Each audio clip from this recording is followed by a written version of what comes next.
नमस्कार दोस्तों, कैसे हैं आप सब। आज मैं आपको उत्तराखंड के घरों से जुड़ी छोटी छोटी बातें बताना चाहती हूँ। तो चलिए शुरू करते हैं उत्तराखंड में बने हमारे प्यारे प्यारे घरों से। ये एक रूम है। मैं आपको इसकी छत दिखाती हूँ कि वो कैसे बनी है। रूम के अंदर ही एक पतली पोर्टेबल सीढ़ी होती है जो रूम के स्टोरेज एरिया में जाने के काम आती है। पहले जिस तरीके से मकान बनाए जाते थे, स्टोरेज एरिया रूम के ऊपर ही निकाला जाता था।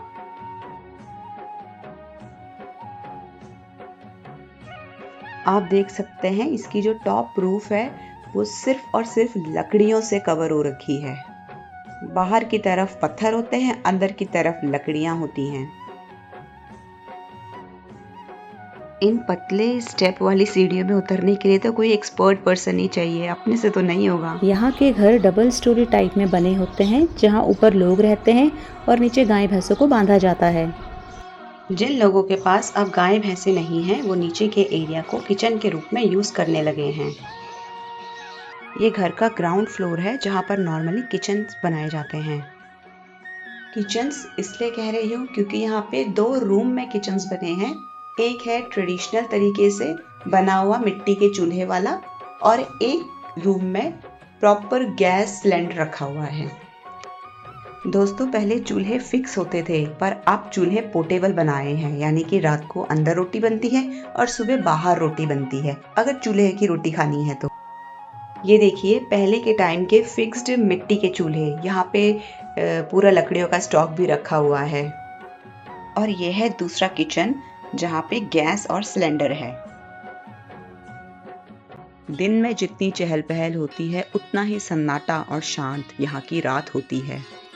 कल रात की बारिश के बाद एक नई सुबह का सुंदर नज़ारा। दोस्तों, यहाँ की छतों के पत्थरों को कुछ इस तरीके से अरेंज किया जाता है कि ना तो बारिश का पानी अंदर जाए और ना ही वो कहीं इकट्ठा हो। इनकी छतों को सीमेंटेड बॉर्डर की पट्टी बना के फिक्स किया जाता है ताकि पत्थर यहाँ वहाँ खिसके नहीं। इन पत्थरों को आपस में जोड़ने के लिए सीमेंट का यूज़ नहीं होता बल्कि मिट्टी से जोड़ा जाता है।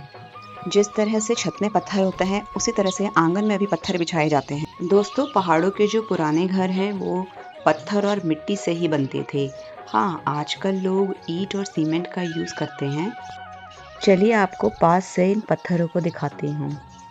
ये पत्थर देखने में थोड़े पतले लगते हैं पर काफ़ी हैवी होते हैं। चलिए अब आपको चूल्हे में रोटी बनाते हुए दिखाती हूँ। अपने घर में तो बस गैस में ही रोटी बनाई है, सोचा इस बार चूल्हे में रोटी बनाने का एक्सपीरियंस करूं। मुझे ऐसा लगता है कि गैस में तो एक ही जना काफ़ी होता है रोटी बनाने के लिए, लेकिन हाँ, चूल्हे में शायद 2 ही लोग लगते होंगे रोटी बनाने के लिए। आप रोटी किस में बनाते हैं, गैस या मिट्टी का चूल्हा? मुझे कमेंट करके बताइएगा प्लीज़। मेरे पापा हुक्का पीने के लिए चूल्हे में से कोयले के कुछ टुकड़े निकाल रहे हैं। मुझे याद है ऐसे ही हुक्का मेरे दादाजी भी पिया करते थे। काफ़ी सारी रोटियां बनाने के बाद हमारे लिए चाय बनकर आई। हाँ, मैं लेमन टी पीती हूँ तो मेरे लिए लेमन टी बन के आई। पहाड़ों के पानी में ही न जाने क्या स्वाद है, हर चीज़ इतनी टेस्टी बनती है ना। ये एक इंस्ट्रूमेंट होता है, जब कोयलों में आंच धीमी पड़ जाती है तो उसको बढ़ाने के लिए इसमें फूंका जाता है। अगर आपको इस इंस्ट्रूमेंट का नाम पता है तो मुझे कमेंट सेक्शन में लिखें। कुछ देर बाद हम सबका ध्यान ऊपर बैठे उस बंदर पर गया और हमने उसको भी रोटी दी। तो हम सबका नाश्ता पानी हो जाने के बाद बारी थी हमारे वापस घर आने की। गांव के पहाड़ी रास्ते काफ़ी पतले और टेढ़े मेढ़े होते हैं, इसलिए थोड़ा संभल कर चलना पड़ता है। लगभग आधा किलोमीटर की वॉक के बाद हम सड़क तक पहुंच गए हैं। गांव का ये नज़ारा क्या आपको भी सुंदर लग रहा है? मुझे कमेंट में बताएं।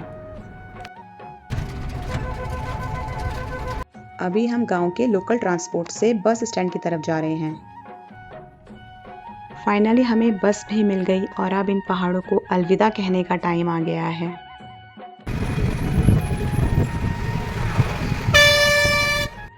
आपको उत्तराखंड का ये छोटा सा प्यारा सा व्लॉग कैसा लगा मुझे कमेंट सेक्शन में ज़रूर बताएं। Bye bye.